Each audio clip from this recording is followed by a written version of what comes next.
Terima kasih Anda masih bersama kami di Kompas Siang. Saudara, Polda Kalimantan Selatan menangkap 4 pengedar obat berbahaya yang dioplos dengan kecubung di Banjarmasin. Sebelumnya, 2 warga tewas dan 47 lainnya dirawat di rumah sakit jiwa akibat keracunan kecubung. Direktorat Res Narkoba Polda Kalimantan Selatan menangkap dan menetapkan 4 tersangka pengedar obat berbahaya terkait kasus mabuk kecubung oplosan di sejumlah wilayah di Kalimantan Selatan. Polisi juga menyita 609 butir obat berbahaya yang digunakan untuk mengoplos. Keempat tersangka dikenai pasal 435 Undang-Undang Nomor 17 Tahun 2023 tentang kesehatan dengan ancaman 12 tahun penjara. Tersangka M yang ditangani oleh Direktorat Narkoba dan 3 tersangka yang ditangani Polresta Banjarmasin, awalnya kita tangani dengan pasal sementara pakai Undang-Undang Kesehatan, yaitu pasal 435 Junto 138 ayat 2 Undang-Undang Nomor 17 Tahun 2023, ancamannya 12 tahun penjara atau denda 5M. Mereka sekarang dalam penanganan. Barang bukti itu lagi dikirim ke laboratorium forensik juga di Surabaya untuk mengecek kandungan apa yang ada di dalamnya.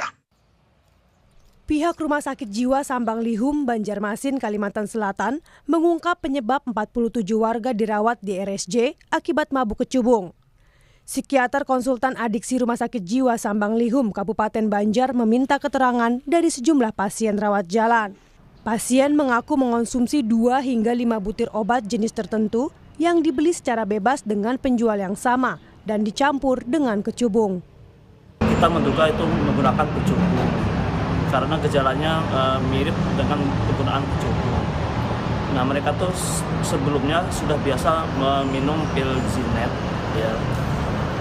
Kemudian dengan penjual yang sama dikatakan ini ada obat baru. Ya, ada yang mengatakan ini pil Zinet baru, ada yang mengatakan pil koplo baru. Dan dikatakan ini lebih baik daripada sebelumnya, sehingga mereka tertarik untuk mencobanya.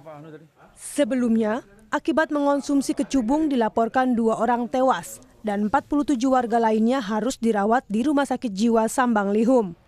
Pemerintah Kota Banjarmasin telah meminta warganya untuk mengawasi lingkungan mereka, termasuk anggota keluarga, untuk menghindari bahaya mengonsumsi kecubung. Tim Liputan Kompas TV Banjarmasin, Kalimantan Selatan. Informasi terkini terkait penangkapan tersangka pengedar obat terlarang yang dicampur kecubung di Banjarmasin, Kalimantan Selatan, kita sapa jurnalis Kompas TV Salsa Imani. Salsa, selamat siang. Seperti apa penyelidikan polisi hingga akhirnya menetapkan 4 orang tersangka dalam kasus ini, Salsa? Baik, ya Rahman, selamat siang dan saudara juga. Penangkapan keempat tersangka ini bermula dari Direktorat Res Narkoba Polda Kalimantan Selatan yang melakukan pemeriksaan mendalam terhadap 2 pasien di Rumah Sakit Jiwa Sambang Lihum, yaitu AR dan S.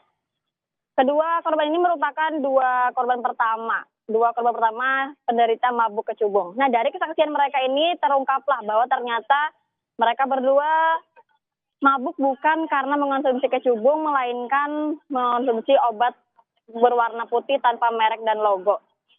Kemudian dari kesaksian mereka juga, pihak berwajib berhasil menangkap 4 tersangka dengan inisial M, MS, IS, dan SY. Dari keempat tersangka ini pun telah ditemukan jumlah sebanyak 20.600 butir pil putih tanpa merek dan logo ini.